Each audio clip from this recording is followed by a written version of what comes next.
नमस्कार, आप देख रहे हैं रीवा दर्शन। मैं हूँ उपेंद्र द्विवेदी। प्रधानमंत्री नरेंद्र मोदी ने 65वीं बार आज फिर से मन की बात की है। मन की बात में प्रधानमंत्री ने क्या कहा है, आज हम आपको प्रधानमंत्री की उन बातों से रूबरू कराएंगे। तो मन की बात में बोले प्रधानमंत्री, लॉकडाउन खुल गया है लेकिन सतर्क रहने की बेहद ज़रूरत है। कोरोना वायरस की रोकथाम के लिए जारी लॉकडाउन के बीच प्रधानमंत्री मोदी ने रविवार को 65वीं बार मन की बात की है और साफ तौर पर उन्होंने कहा है कि कोरोना वायरस के खिलाफ लड़ाई का जो रास्ता है वह काफ़ी लंबा है। इस दौरान हम सभी को नई नई चुनौतियों का सामना करना पड़ेगा। आइए सीधे हम आपको सुनाते हैं प्रधानमंत्री ने मन की बात में क्या कहा।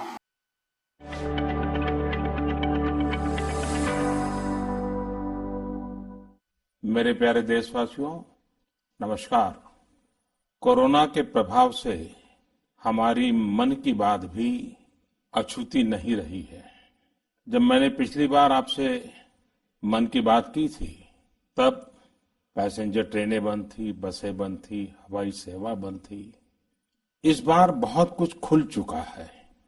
श्रमिक स्पेशल ट्रेनें चल रही हैं, अन्य स्पेशल ट्रेनें भी शुरू हो गई हैं। तमाम सावधानियों के साथ हवाई जहाज उड़ने लगे हैं। धीरे धीरे उद्योग भी चलना शुरू हुआ है। यानी अर्थव्यवस्था का एक बड़ा हिस्सा अब चल पड़ा है, खुल गया है। ऐसे में हमें और ज्यादा सतर्क रहने की आवश्यकता है। 2 गज की दूरी का नियम हो, मुंह पर मास्क लगाने की बात हो सके तो वहां तक घर में रहना हो, ये सारी बातों का पालन, उसमें जरा भी ढिलाई नहीं बरतनी चाहिए। देश में सबके सामूहिक प्रयासों से कोरोना के खिलाफ लड़ाई बहुत मजबूती से लड़ी जा रही है। जब हम दुनिया की तरफ देखते हैं तो हमें अनुभव होता है कि वास्तव में भारतवासियों की उपलब्धि कितनी बड़ी है। हमारी जनसंख्या ज्यादातर देशों से कई गुना ज्यादा है। हमारे देश में चुनौतियां भी भिन्न प्रकार की हैं, लेकिन फिर भी हमारे देश में कोरोना उतनी तेजी से नहीं फैल पाया जितना दुनिया के अन्य देशों में फैला। कोरोना से होने वाली मृत्यु दर भी हमारे देश में काफी कम है।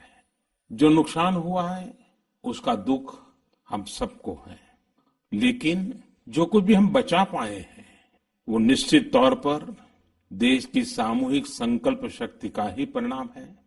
इतने बड़े देश में हर एक देशवासी ने खुद इस लड़ाई को लड़ने की ठानी है। ये पूरी मुहिम पीपल ड्रिवन है। साथियों, देशवासियों की संकल्प शक्ति के साथ एक और शक्ति इस लड़ाई में हमारी सबसे बड़ी ताकत है, वो है देशवासियों की सेवा शक्ति। वास्तव में इस महामारी के समय हम भारतवासियों ने ये दिखा दिया है कि सेवा और त्याग का हमारा विचार केवल हमारा आदर्श नहीं है, बल्कि भारत की जीवन पद्धति है। और हमारे यहाँ तो कहा गया है, सेवा परमो धर्मः। सेवा स्वयं में सुख है, सेवा में ही संतोष है। आपने देखा होगा कि दूसरों की सेवा में लगे व्यक्ति के जीवन में कोई डिप्रेशन या तनाव कभी नहीं दिखता। उसके जीवन में, जीवन को लेकर उसके नजरिए में भरपूर आत्मविश्वास, सकारात्मकता और जीवंतता प्रतिपल नजर आती है। साथियों, हमारे डॉक्टर्स, नर्सिंग स्टाफ, सफाई कर्मी, पुलिसकर्मी, मीडिया के साथी, ये सब जो सेवा कर रहे हैं, उसकी चर्चा मैंने कई बार की है। मन की बात में भी मैंने उसका जिक्र किया है। सेवा में अपना सब कुछ समर्पित कर देने वाले लोगों की संख्या अनगिनत है। ऐसे ही एक सज्जन है तमिलनाडु के सी मोहन। सी मोहन जी मदुरई में एक सैलून चलाते हैं। अपनी मेहनत की कमाई से इन्होंने अपनी बेटी की पढ़ाई के लिए 5 लाख रुपए बचाए थे, लेकिन इन्होंने ये पूरी राशि इस समय जरूरतमंदों, गरीबों की सेवा के लिए खर्च कर दी। इसी तरह अगरतला में ठेला चलाकर जीवन यापन करने वाले गौतम दास जी अपनी रोजमर्रा की कमाई की बचत में से हर रोज दाल चावल खरीदकर जरूरतमंदों को खाना खिला रहे हैं। पंजाब के पठानकोट से भी एक ऐसा ही उदाहरण मुझे पता चला। यहाँ दिव्यांग भाई राजू ने दूसरों की मदद से जोड़ी गई छोटी सी पूंजी से 3000 से अधिक मास्क बनवाकर लोगों में बांटे। भाई राजू ने इस मुश्किल समय में करीब 100 परिवारों के लिए खाने का राशन भी जुटाया। देश के सभी इलाकों से विमेन सेल्फ हेल्प ग्रुप के परिश्रम की भी अनगिनत कहानियां इन दिनों हमारे सामने आ रही है। गांवों में, छोटे कस्बों में हमारी बहनें, बेटियां हर दिन हजारों की संख्या में मास्क बना रही हैं। तमाम सामाजिक संस्थाएं भी इस काम में इनका सहयोग कर रही हैं। साथियों, ऐसे कितने ही उदाहरण हर दिन दिखाई और सुनाई पड़ रहे हैं।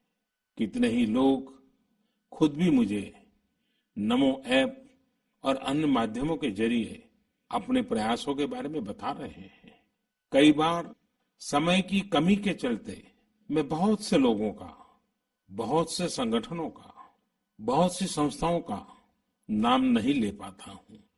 सेवा भाव से लोगों की मदद कर रहे ऐसे सभी लोगों की मैं प्रशंसा करता हूं, उनका आदर करता हूं, उनका तहे दिल से अभिनंदन करता हूं। मेरे प्यारे देशवासियों, एक और बात जो मेरे मन को छू गई है वो है संकट की इस घड़ी में इनोवेशन। तमाम देशवासी गांवों से लेकर शहरों तक, हमारे छोटे व्यापारियों से लेकर स्टार्टअप तक, हमारी लैब्स कोरोना के खिलाफ लड़ाई में नए नए तरीके इजाद कर रहे हैं, नए नए इनोवेशन कर रहे हैं। जैसे नासिक के राजेंद्र यादव का उदाहरण बहुत दिलचस्प है। राजेंद्र जी नासिक में सतना गांव के किसान हैं। अपने गांव को कोरोना संक्रमण से बचाने के लिए उन्होंने अपने ट्रैक्टर से जोड़कर एक सैनिटाइजेशन मशीन बना ली है और ये इनोवेटिव मशीन बहुत प्रभावी तरीके से काम कर रही है। इसी तरह मैं सोशल मीडिया में कई तस्वीरें देख रहा था। कई दुकानदारों ने 2 गज की दूरी के लिए दुकान में बड़े पाइपलाइन लगा लिए हैं, जिसमें एक छोर से वो ऊपर से सामान डालते हैं और दूसरी छोर से ग्राहक अपना सामान ले लेते हैं। इस दौरान पढ़ाई के क्षेत्र में भी कई अलग अलग इनोवेशन शिक्षकों और छात्रों ने मिलकर किए हैं। ऑनलाइन क्लासेस, वीडियो क्लासेस, उसको भी अलग अलग तरीकों से इनोवेट किया जा रहा है। कोरोना की वैक्सीन पर हमारी लैब्स में जो काम हो रहा है उस पर तो दुनिया भर की नजर है और हम सबकी आशा भी। किसी भी परिस्थिति को बदलने के लिए इच्छा शक्ति के साथ ही बहुत कुछ इनोवेशन पर भी निर्भर करता है। हजारों सालों की मानव जात की यात्रा लगातार इनोवेशन से ही इतने आधुनिक दौर में पहुंची है। इसलिए इस महामारी पर जीत के लिए हमारी ये विशेष इनोवेशंस भी बहुत बड़ा आधार है। साथियों, कोरोना के खिलाफ लड़ाई का यह रास्ता लंबा है। एक ऐसी आपदा जिसका पूरी दुनिया के पास कोई इलाज ही नहीं है, जिसका कोई पहले का अनुभव भी नहीं है, तो ऐसे में नई नई चुनौतियां और उसके कारण परेशानियां हम अनुभव भी कर रहे हैं। ये दुनिया के हर कोरोना प्रभावित देश में हो रहा है और इसलिए भारत भी इससे अछूता नहीं है। हमारे देश में भी कोई वर्ग ऐसा नहीं है जो कठिनाई में ना हो, परेशानी में ना हो। और इस संकट की सबसे बड़ी चोट अगर किसी पर पड़ी है तो हमारे गरीब, मजदूर, श्रमिक वर्ग पर पड़ी है। उनकी तकलीफ, उनका दर्द, उनकी पीड़ा शब्दों में नहीं कही जा सकती। हम में से कौन ऐसा होगा जो उनकी और उनके परिवार की तकलीफों को अनुभव न कर रहा हो। हम सब मिलकर इस तकलीफ को, इस पीड़ा को बांटने का प्रयास कर रहे हैं। पूरा देश प्रयास कर रहा है। हमारे रेलवे के साथी दिन रात लगे हुए हैं। केंद्र हो, राज्य हो, स्थानीय स्वराज की संस्थाएं हो, हर कोई दिन रात मेहनत कर रहे हैं। जिस प्रकार रेलवे के कर्मचारी आज जुटे हुए हैं, वे भी एक प्रकार से अग्रिम पंक्ति में खड़े कोरोना वॉरियर्स ही है। लाखों श्रमिकों को ट्रेनों से और बसों से सुरक्षित ले जाना, उनके खाने पीने की चिंता करना, हर जिले में क्वारंटाइन केंद्रों की व्यवस्था करना, सभी की टेस्टिंग, चेकअप, उपचार की व्यवस्था करना, ये सब काम लगातार चल रहे हैं और बहुत बड़ी मात्रा में चल रहे हैं। लेकिन साथियों, जो दृश्य आज हम देख रहे हैं, इससे देश को अतीत में जो कुछ हुआ उसके अवलोकन और भविष्य के लिए सीखने का अवसर भी मिला है। आज हमारे श्रमिकों की पीड़ा में हम देश के पूर्वी हिस्से की पीड़ा को देख सकते हैं। जिस पूर्वी हिस्से में देश का ग्रोथ इंजन बनने की क्षमता है, जिसके श्रमिकों के बाहुबल में देश को नई ऊंचाई पर ले जाने का सामर्थ्य है, उस पूर्वी हिस्से का विकास बहुत आवश्यक है।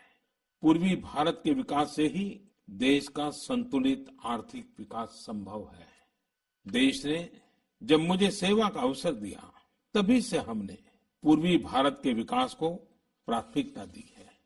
मुझे संतोष है कि बीते वर्षों में इस दिशा में बहुत कुछ हुआ है और अब प्रवासी मजदूरों को देखते हुए बहुत कुछ नए कदम उठाना भी आवश्यक हो गया है और हम लगातार उस दिशा में आगे बढ़ रहे हैं। जैसे कहीं श्रमिकों की स्किल मैपिंग का काम हो रहा है, कहीं स्टार्टअप्स इस काम में जुटे हैं, कहीं माइग्रेशन कमीशन बनाने की बात हो रही है। इसके अलावा केंद्र सरकार ने अभी जो फैसले लिए हैं, उससे भी गांवों में रोजगार, स्वरोजगार, लघु उद्योगों से जुड़ी विशाल संभावनाएं खुली हैं। ये फैसले इन स्थितियों के समाधान के लिए हैं, आत्मनिर्भर भारत के लिए हैं। अगर हमारे गांव आत्मनिर्भर होते, हमारे कस्बे, हमारे जिले, हमारे राज्य आत्मनिर्भर होते, तो अनेक समस्याओं ने वो रूप नहीं लिया होता जिस रूप में वो आज हमारे सामने खड़ी है।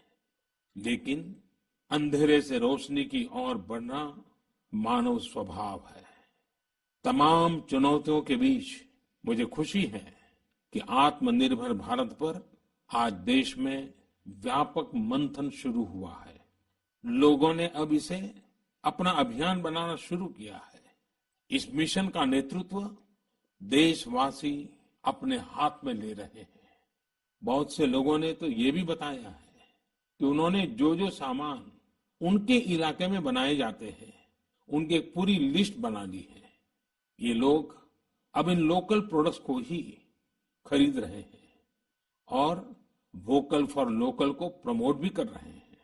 मेक इन इंडिया को बढ़ावा मिले, इसके लिए सब कोई अपना अपना संकल्प जता रहा है। बिहार के हमारे एक साथी श्रीमान हिमांशु ने मुझे नमो ऐप पर लिखा है कि वो एक ऐसा दिन देखना चाहते हैं जब भारत विदेश से आने वाले आयात को कम से कम कर दे, चाहे पेट्रोल, डीजल, ईंधन का आयात हो, इलेक्ट्रॉनिक आइटम्स का आयात हो, यूरिया का आयात हो या फिर खाद्य तेल का आयात हो। मैं उनकी भावनाओं को समझता हूं। हमारे देश में कितनी ही ऐसी चीजें बाहर से आती हैं जिन पर हमारे ईमानदार टैक्स पेयर्स का पैसा खर्च होता है, जिनका विकल्प हम आसानी से भारत में तैयार कर सकते हैं। असम के सुदीप ने मुझे लिखा है कि वो महिलाओं के बनाए हुए लोकल बैम्बू प्रोडक्ट्स का व्यापार करते हैं और उन्होंने तय किया है कि आने वाले 2 वर्ष में वे अपने बैम्बू प्रोडक्ट को एक ग्लोबल ब्रांड बनाएंगे। मुझे पूरा भरोसा है आत्मनिर्भर भारत अभियान इस दशक में देश को नई ऊंचाई पर ले जाएगा।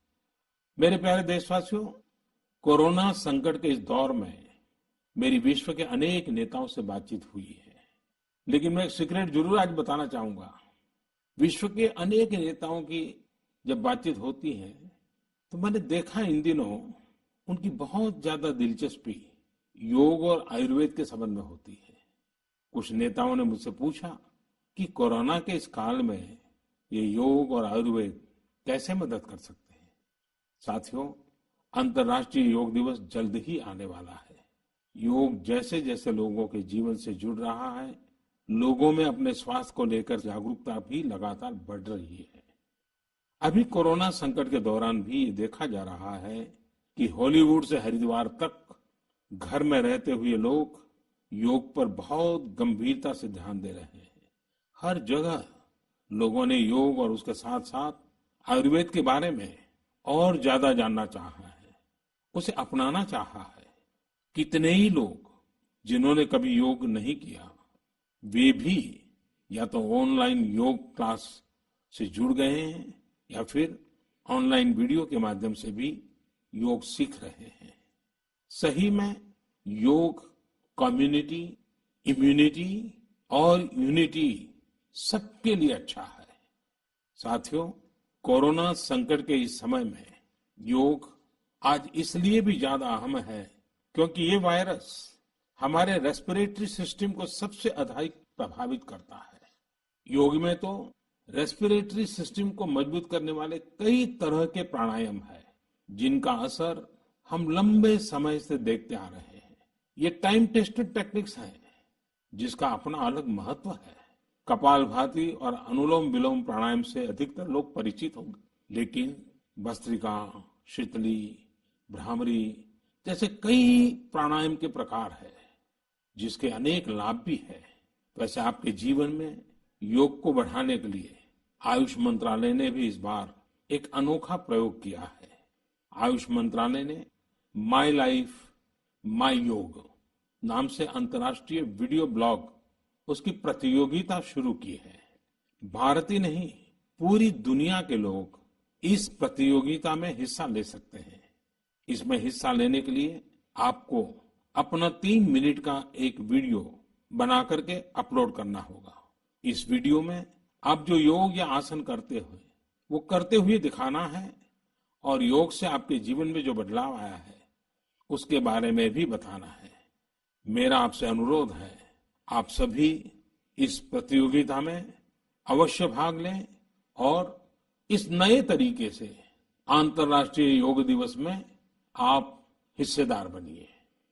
साथियों, हमारे देश में करोड़ों करोड़ गरीब दशकों से एक बहुत बड़ी चिंता में रहते आए हैं। अगर बीमार पड़ गए तो क्या होगा? अपना इलाज कराएं या फिर परिवार के लिए रोटी की चिंता करें? इस तकलीफ को समझते हुए इस चिंता को दूर करने के लिए ही करीब 1.5 साल पहले आयुष्मान भारत योजना शुरू की गई थी। कुछ ही दिन पहले आयुष्मान भारत के लाभार्थियों की संख्या 1 करोड़ के पार हो गई है। 1 करोड़ से ज्यादा मरीज मतलब देश के 1 करोड़ से अधिक परिवारों की सेवा हुई है। 1 करोड़ से ज्यादा मरीज का मतलब क्या होता है मालूम है? 1 करोड़ से ज्यादा मरीज मतलब नॉर्वे जैसा देश, सिंगापुर जैसा देश, उसकी जो टोटल जनसंख्या है उससे 2 गुना लोगों को मुफ्त में इलाज दिया गया है। अगर गरीबों को अस्पताल में भर्ती होने के बाद इलाज के लिए पैसे देने पड़ते, इनका मुफ्त इलाज नहीं हुआ होता, तो उन्हें एक मोटा मोटा अंदाज है करीब करीब 14,000 करोड़ रुपए से भी ज्यादा अपनी जेब से खर्च करने पड़ते हैं। आयुष्मान भारत योजना ने गरीबों के पैसे खर्च होने से बचाए हैं। मैं आयुष्मान भारत के सभी लाभार्थियों के साथ साथ मरीजों का उपचार करने वाले सभी डॉक्टरों, नर्सेज और मेडिकल स्टाफ को भी बधाई देता हूं। आयुष्मान भारत योजना के साथ एक बहुत बड़ी विशेषता पोर्टेबिलिटी की सुविधा भी है। पोर्टेबिलिटी ने देश को एकता के रंग में रंगने में भी मदद की है। यानी बिहार का कोई गरीब अगर चाहे तो उसे कर्नाटका में भी वही सुविधा मिलेगी जो उसे अपने राज्य में मिलती। इसी तरह महाराष्ट्र का कोई गरीब चाहे तो उसे इलाज की वही सुविधा तमिलनाडु में मिलती। इस योजना के कारण किसी क्षेत्र में जहां स्वास्थ्य की व्यवस्था कमजोर है, वहां के गरीब को देश के किसी भी कोने में उत्तम इलाज कराने की सहूलियत मिलती है। साथियों, आप ये जानकर हैरान रह जाएंगे कि 1 करोड़ लाभार्थियों में से 80% लाभार्थी देश के ग्रामीण इलाकों के हैं। इनमें भी करीब करीब 50% लाभार्थी हमारी माताएं, बहनें और बेटियां हैं।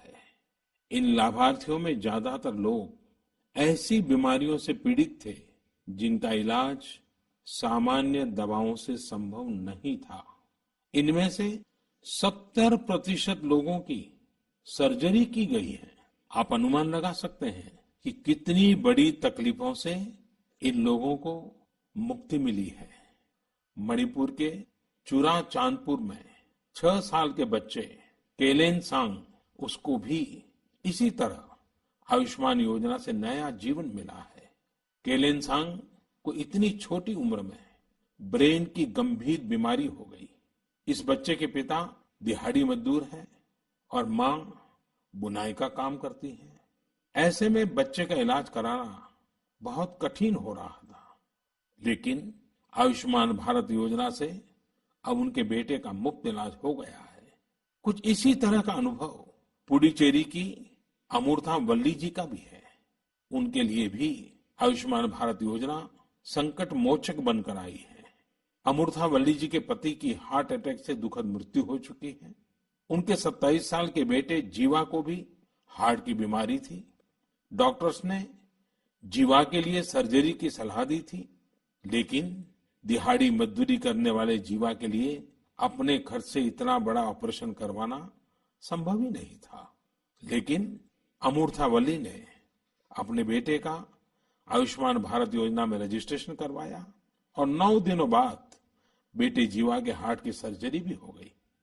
साथियों, मैंने आपको सिर्फ 3-4 घटनाओं का जिक्र किया। आयुष्मान भारत से तो ऐसी 1 करोड़ से अधिक कहानियां जुड़ी हुई है। ये कहानियां जीते जागते इंसानों की हैं। दुख तकलीफ से मुक्त हुए हमारे अपने परिवारजनों की है। आपसे मेरा आग्रह है, कभी समय मिले तो ऐसे व्यक्ति से जरूर बात करिएगा जिसने आयुष्मान भारत योजना के तहत अपना इलाज कराया हो। आप देखेंगे कि जब एक गरीब बीमारी से बाहर आता है तो उसमें गरीबी से लड़ने की भी ताकत नजर आने लगी है। और मैं हमारे देश के ईमानदार टैक्स पेयर से कहना चाहता हूं, आयुष्मान भारत योजना के तहत जिन गरीबों का मुफ्त इलाज हुआ है, उनके जीवन में जो सुख आया है, संतोष मिला है, उस पुण्य के असली हकदार आप भी हैं। हमारा ईमानदार टैक्स पेयर भी इस पुण्य का हकदार है। मेरे प्यारे देशवासियों, एक तरफ हम महामारी से लड़ रहे हैं तो दूसरी तरफ हमें हाल में पूर्वी भारत के कुछ हिस्सों में प्राकृतिक आपदा का भी सामना करना पड़ा है।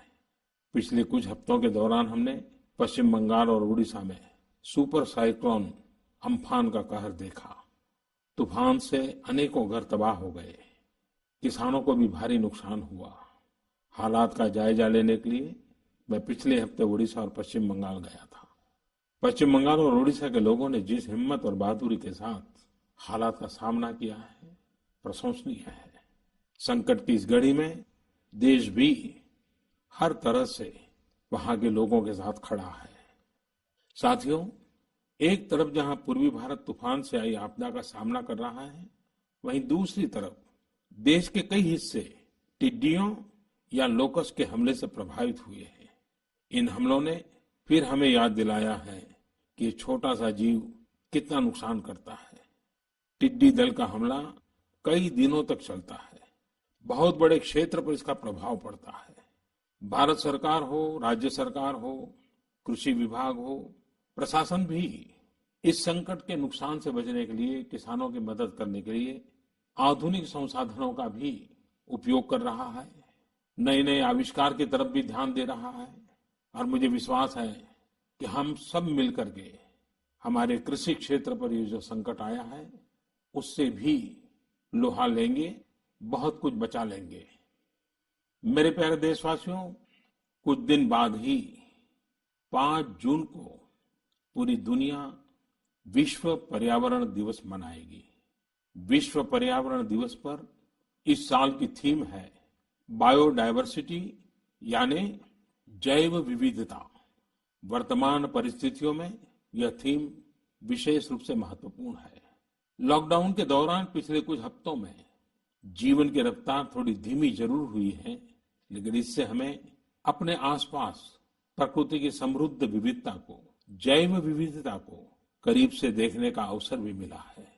आज कितने ही ऐसे पक्षी जो प्रदूषण और शोर शराबे में ओझल हो गए थे, सालों बाद उनकी आवाज को लोग अपने घरों में सुन रहे हैं। अनेक जगहों से जानवरों के उन्मुक्त विचरण की खबरें भी आ रही हैं। मेरी तरह आपने भी सोशल मीडिया में जरूर इन बातों को देखा होगा, पढ़ा होगा। बहुत लोग कह रहे हैं, लिख रहे हैं, तस्वीरें साझा कर रहे हैं कि वो अपने घर से दूर दूर पहाड़ियां देख पा रहे हैं, दूर दूर जलती हुई रोशनी देख रहे हैं। इन तस्वीरों को देखकर कई लोगों के मन में ये संकल्प उठा होगा, क्या हम उन दृश्यों को ऐसे ही बना रख सकते हैं? इन तस्वीरों ने लोगों को प्रकृति के लिए कुछ करने की प्रेरणा भी दी है। नदियां सदा स्वच्छ रहें, पशु पक्षियों को भी खुलकर जीने का हक मिले, आसमान भी साफ सुथरा हो, इसके लिए हम प्रकृति के साथ तालमेल बिठाकर जीवन जीने की प्रेरणा ले सकते हैं। मेरे प्यारे देशवासियों, हम बार बार सुनते हैं जल है तो जीवन है, जल है तो कल है, लेकिन जल के साथ हमारी जिम्मेवारी भी है। वर्षा का पानी, बारिश का पानी, ये हमें बचाना है। एक एक बूंद को बचाना है। गांव गांव वर्षा के पानी को हम कैसे बचाएं? परंपरागत बहुत सरल उपाय हैं। उन सरल उपाय से भी हम पानी को रोक सकते हैं। 5 दिन 7 दिन भी अगर पानी रुका रहेगा तो धरती माँ के पास बुझाएगा, पानी फिर जमीन में जाएगा, वही जल जीवन की शक्ति बन जाएगा। और इसलिए इस वर्षा ऋतु में हम सबका प्रयास रहना चाहिए कि हम पानी को बचाएं, पानी को संरक्षण करें। मेरे प्यारे देशवासियों, स्वच्छ पर्यावरण सीधे हमारे जीवन, हमारे बच्चों के भविष्य का विषय है। इसलिए हमें व्यक्तिगत स्तर पर भी इसकी चिंता करनी होगी। मेरा आपसे अनुरोध है कि इस पर्यावरण दिवस पर कुछ पेड़ अवश्य लगाएं और प्रकृति की सेवा के लिए कुछ ऐसा संकल्प अवश्य लें जिससे प्रकृति के साथ आपका हर दिन का रिश्ता बना रहे। हाँ, गर्मी बढ़ रही है, इसलिए पक्षियों के लिए पानी का इंतजाम करना मत भूलिएगा। साथियों, हम सबको ये भी ध्यान रखना होगा कि इतनी कठिन तपस्या के बाद, इतनी कठिनाइयों के बाद देश ने जिस तरह हालत संभाला है, उसे बिगड़ने नहीं देना है। हमें इस लड़ाई को कमजोर नहीं होने देना है। हम लापरवाह हो जाएं, सावधानी छोड़ दें, ये कोई विकल्प नहीं है। कोरोना के खिलाफ लड़ाई अब भी उतनी ही गंभीर है। आपको, आपके परिवार को कोरोना से अभी भी उतना ही गंभीर खतरा हो सकता है। हमें हर इंसान की जिंदगी को बचाना है। इसलिए 2 गज की दूरी, चेहरे पर मास्क, हाथों को धोना, इन सब सावधानियों का वैसे ही पालन करते रहना है जैसे अभी तक करते आए हैं। मुझे पूरा विश्वास है कि आप अपने लिए, अपनों के लिए, अपने देश के लिए ये सावधानी जरूर रखेंगे। इसी विश्वास के साथ आपके उत्तम स्वास्थ्य के लिए मेरी हार्दिक शुभकामनाएं हैं। अगले महीने फिर एक बार मन की बात अनेक नए विषयों के साथ जरूर करेंगे। धन्यवाद।